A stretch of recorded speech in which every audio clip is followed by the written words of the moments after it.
Welcome, everybody. A cold winter's evening here in Australia. I'm in Canberra, the nation's capital in Australia. A few might not know Canberra. You might know Sydney, though. And I'm thinking of all of those in Sydney at the moment who are in lockdown due to the coronavirus, as well as those in Victoria who have also just gone into lockdown. My thoughts are with you all. And while we're all taking a minute to think about what might be going on elsewhere in the world, I thought it would be a great time to recap just what went down at the last SailGP event in Italy and what is to come this weekend. There will probably be quite a few Australians watching what is happening. And if you are elsewhere in the world, thank you for joining us. The event that I'm talking of course, that we're wrapping up today was in Toronto. And our amazing adventurer who was on the ground to have a fantastic time, and I was very, very jealous.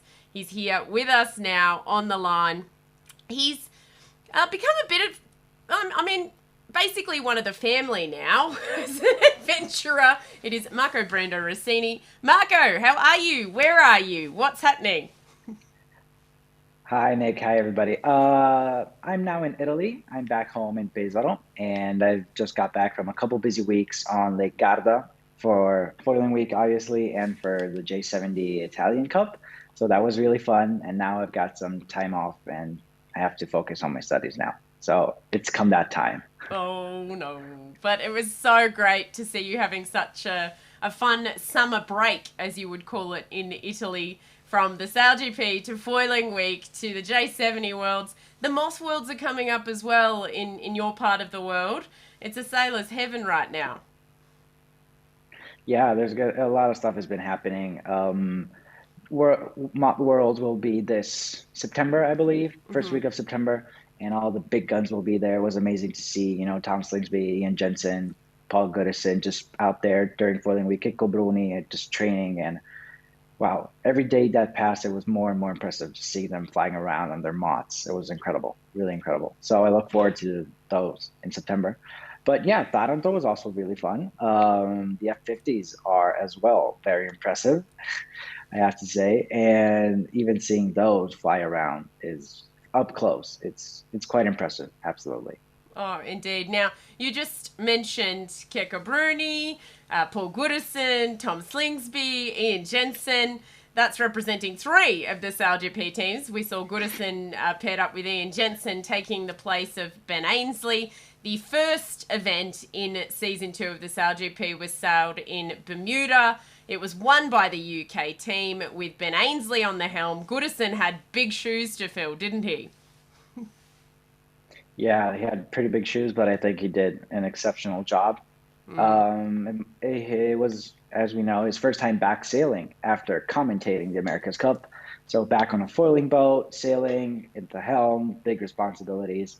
But I think he did a wondrous job, and he will be back with a vengeance, let's say, for his home event this week in Plymouth, this weekend. Absolutely, I don't doubt that. So there's a little interview here with Goodison, which was done by the SailGP teams. Thanks to them. We have some interviews coming from you, Marco, as well, which I'm really excited about.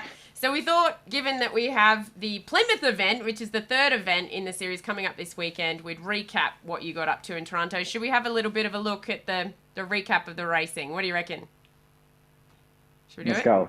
All right. Again, it was really tricky conditions out there, really light winds, but it was super nice to have the big guys up front making my life a little bit easier so I can get my head out of the boat, look around and make some This better is Paul calls today. Goodison. I think every day we got better and better, and really looking forward to Plymouth.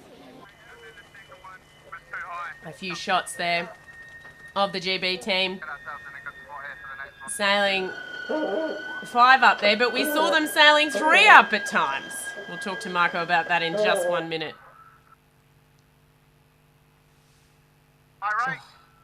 They do look so brilliant. Now, this is the first event, Marco, where we saw the teams sailing 3 up. What are your thoughts on this?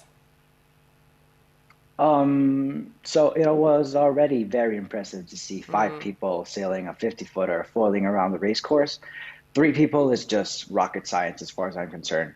You have a helmsman and two people that are supposed to do flight control, wing trim, and provide the power for batteries for foils and all the hydraulics. And it's really impressive that they managed to get like laps around the race course, 3 people only, doing tactics, racing against each other. It was really cool to see up close. Absolutely. It was absolutely mental. Now, in the first event, which was in Bermuda, we saw it come down to the wire effectively. The Australian team had won every single race and then were knocked off their pedestal by the UK team. Were you surprised by the performance of the Australian team at all, Marco?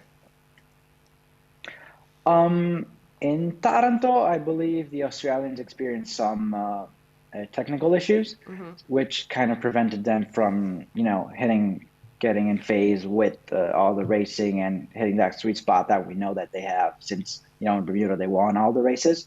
Yeah. So I believe they will be back once again in the Plymouth with, renowned motivation, let's say, to get back up there where they belong, where they have proved they can be. Yeah. Absolutely. Well, let's have a look at your interview with Tom Slingsby, Marco, straight after the racing. And let's remember at this point that through season 1 and the first part of season 2 that never ended up eventuating in 2020, and then season 2, we had never seen the Australians miss a hit-off final, effectively. Here we go. So commiserations from Nick for missing your first final race in the series, which is still better than any other team. We saw you leading racing at times today, so the form is there, but you obviously had to take more risks. What are the main lessons from here that you will take into Plymouth? Main lessons, I guess we got to make sure that we get the boat working and maintenance maybe checks on the boat. And long story short, we need to perform better in lighter airs. My decision making wasn't up to par throughout the event. Even when the boat was working well, I was still making poor decisions. And so, reset, look at all the footage, figure out what we did wrong, and we're really struggling for speed at times as well in the light breeze. All right, thank you. There you go.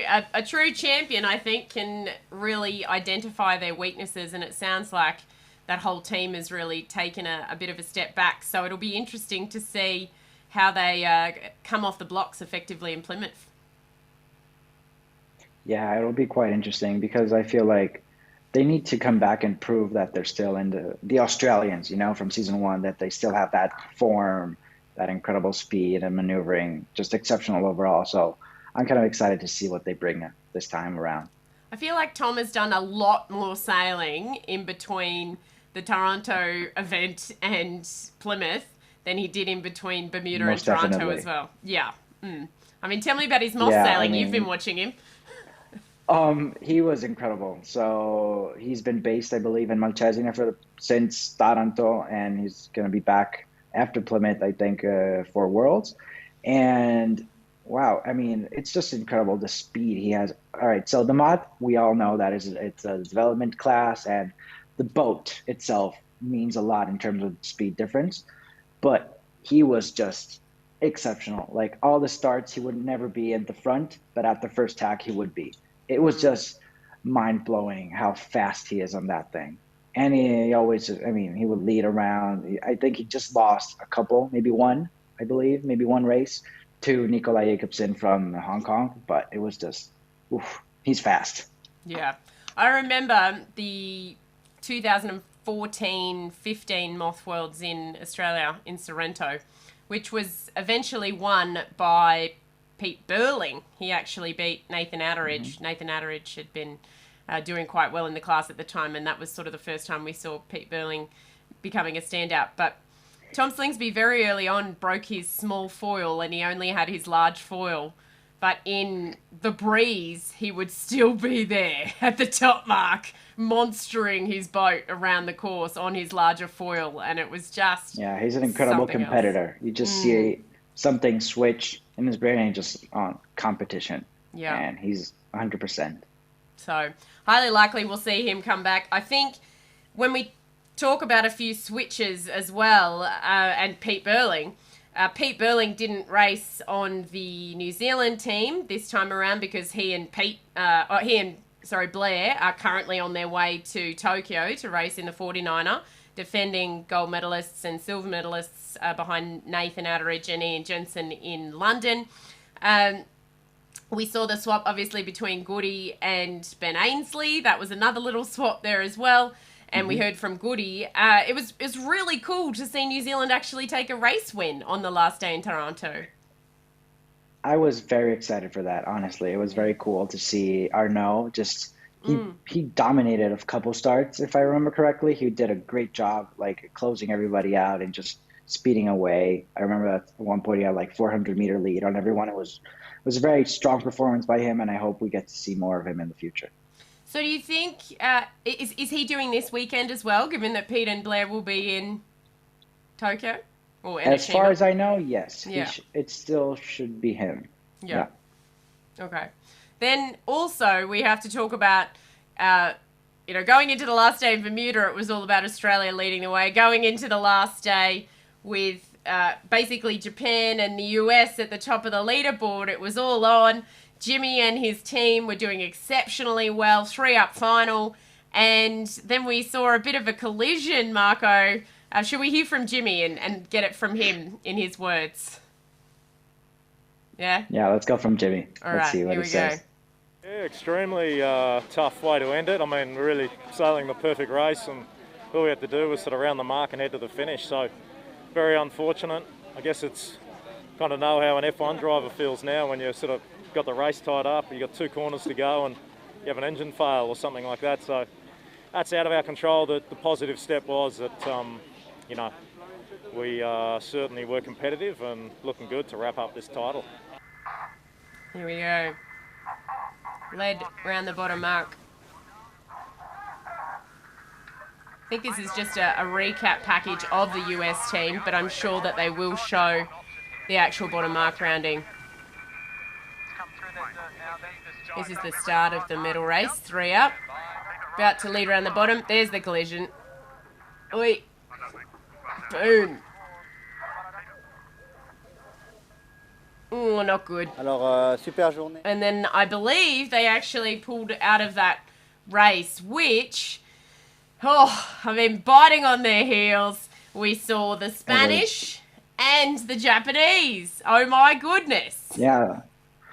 So that medal race was really close. Like, I thought from the start anyone could have taken it home, but then we obviously saw, the US taking a pretty big lead. They had a very good, speed all around. So, but unfortunately, they just hit something underwater, and Jimmy knew instantly, that they lost control, they had lost their foiling ability, and unfortunately, they had to withdraw. But then we saw like a nice battle on the last upwind by both the Japanese and the Spanish, because the Spanish are quite competitive this season, as we can see from the rankings, since they're sitting atop in the general leaderboard. And so it was nice, like at the last top mark rounding before the reach to the finish, they were pretty close. But ultimately the Japanese took it home, and it was really nice. Very, very cool. Here's some vision of the Japanese taking the win.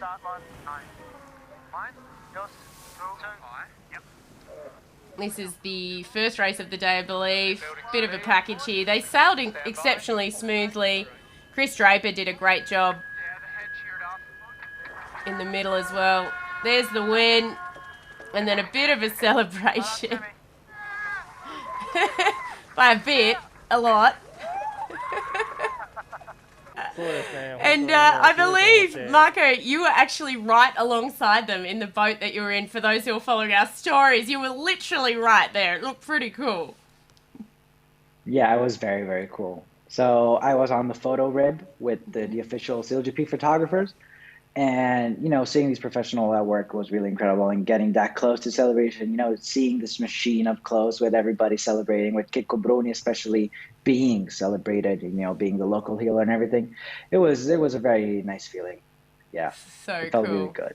And on that, here's your interview with Nathan Atteridge, and then we've got your interview with Kiko as well, because of course he's Italian, and that was very exciting. But here we go with Nate.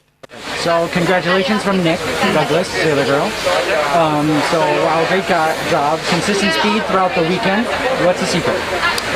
I think the secret was just really trying to work out what was going to make the boats perform in the lighter winds. You know, we had very light winds, and it's more about finesse. So it's about how do you do subtle changes to the foils, to the way you sail the boat. You know, you're not sprinting across the boat. You're not trying to sail the boat fast. You're just trying to keep it on the foil and glide it around. And I think for me, coming from sailing the Moth quite a lot, you know, that light finesse is translated into the 50 today.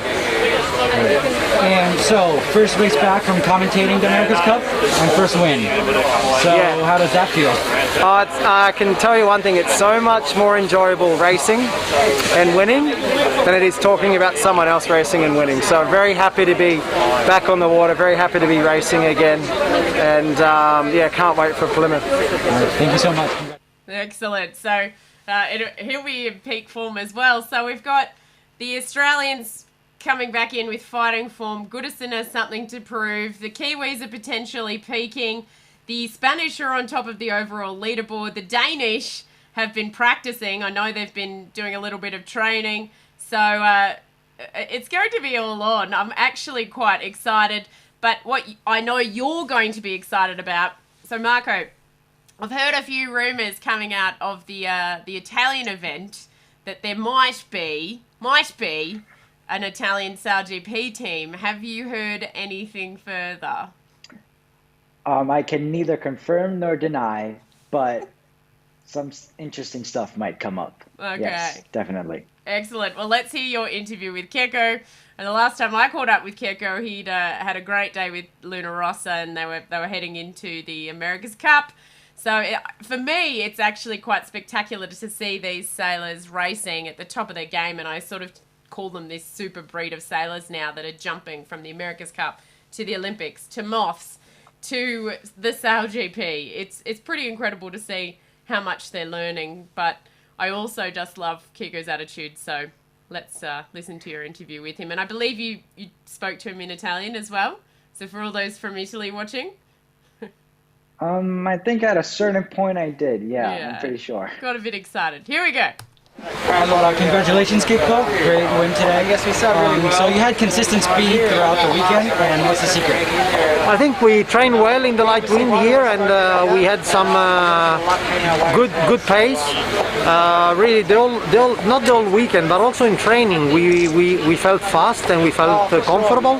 So that was really the key. We always felt comfortable during the whole week. And so winning in Italy, in Italian winning in Italy, the only thing missing is an Italian boat. Yeah, I know the only thing missing is an Italian boat, and we are working on it. I really hope to be back in Italy with an Italian team. All I can say is that we are really working hard on it to build up a team and to build up the budget for it. I'm sure that we are very close, and I hope there will be good news soon. It's fantastic having you guys. So ti servono per fare i social. What did you say to him in Italian, Marco? Oh no, I asked him if he needed somebody to do cover communications for the hypothetical Italian team. I love it. I love it. And since doing this event in Toronto, you've been at the Foiling Week and helping them with communications, which is fantastic. I know you've helped out Luna Rossa a little bit previously, and you're going to help out with the Moth Worlds as well, as I believe. So you're up and coming. It's nice to have you on the adventurous team. Well, we'll see. I don't know about that. I'm just glad to be along for the ride and having fun along the way. Oh, That's all I'm looking for at the moment. Well, thank you so much for being there for us, Marco, and keeping us in the loop. It was like... Oh, my pleasure. Thank you for allowing me to be there. Oh, no. It was like I was there with you. I was very jealous. And it's been an interesting few months and years, I think, for everybody to actually deal with not being able to go to events. So we appreciate you being there. So the leaderboard, we'll just cover this off quite quickly. Spain slipped into second, which means they've moved to the top of the leaderboard in the overall championship above Great Britain, Japan closing fast. But look at this, 16, 15, 14, 13, 12, 12, 11, 11. Jimmy, of course, had a collision with Japan in Bermuda, so was penalised quite heavily and then couldn't make the final. The Japanese have had the win this time, which brings them straight back up to the top. Great Britain have had a win and a 5th, I think. Spain have been quite consistent, and there they are right at the top. But it's anybody's game, really. We've still got this weekend Plymouth, and then I think 2 weeks later it's Denmark. Maybe 3 weeks later it's Denmark. Something like that. I don't know. It's just, I know it's Denmark, France, and Spain. Or Spain and France. Yeah. Can't remember the exact order, but it's going to be fun. We're going to see a lot of people. So I think that with this third race, teams are going to really start hitting their stride. You know, aside from the Australians that haven't changed, etc., I believe we will see a very good performance from the Spanish. Like that's a really have, and I want to see them really do well. Did anybody see the video before the season started about the underdog? Like, who do you think the underdog is this season? And nearly every single team said the Spanish. In fact, Phil Robertson even said, us. We're the underdogs. We're going to win. Yeah. So I think that was actually quite telling that everybody thought they would do quite well. In season 2, the first edition in Sydney, the Spanish sailed beautifully. And it ended up being the British and the Australians in the final, and the British just monstered away with it. But the Spanish were firmly in third. So I think that's where that confidence came from, and they've still got the same team that they had then. So I'm really interested to see how this goes. I don't know the exact dates, but it goes Plymouth this weekend, so keep an eye on your channels. I'll post an article on how you can watch ahead of time. But once the event actually kicks off, I'm in a bit of a blackout zone, so I am going to the Olympics on Sunday, which will be fantastic. I'm very excited to be over there. Yay. Yay! But I won't actually be able to do any reporting on other events while I'm there because of my role. But the channels here on Adventures of a Sailor Girl will keep rolling, and I'm really excited for some of the adventurers to step up and actually make sure that keeps happening. So that's really exciting, and thanks to everybody who's going to help out there. But we have Plymouth this weekend, then it will be Denmark, then it will be Saint-Tropez. And then I think it's Australia after that, which is very exciting. So we have Saint-Tropez in September, and in October we have Spain. Then Cadiz. Spain, that's right. Spain, and then Sydney. Sydney's back on the calendar. Round of applause. So excited. That's going to be fantastic. We've got the Maxi week. You should come to Australia if you can get in, Marco. We've got the Maxi Regatta, big boat race, I wish and I then could. the SailGP. December's going to be amazing. I'm so excited. It'll be And then there should be also Hobart, right? Yes, and then Hobart. Exactly. I'm going to be moving to Well, we'll Sydney see. for December. Stand by, adventurers. It's going to be, I mean, hopefully there's going to be less COVID, less stuff around, less lockdown, less restrictions, and we can get back to, normal sailing activities. Absolutely. That would be fun. Thank you so much, Marco. Have a great weekend watching wherever you are, everybody. It's been lovely to see you. Stay tuned at Sailor Girl HQ channels is where it's at. If you want to, stay tuned to my stories while I'm traveling. As I mentioned, I will be heading off on Sunday, which is Saturday for most of the world that isn't down under or New Zealand or Asia. If you want to stay tuned, you can follow me at Nick Douglas as well on Instagram. I will be posting a little bit there as well. But I'm very excited to watch the racing this weekend. I'll be watching on KO, as all Australians should be. And we'll see you next time. Marco, stay safe over there. When do you get to go winging? Well. You as well. Bought a wing foil. As soon as it ships in. I mean, that's all I'm waiting for. I'm so jealous. You have a great time. And we'll see you all next time, everybody. Sailor Girl out. Have fun at the Olympics for all of us.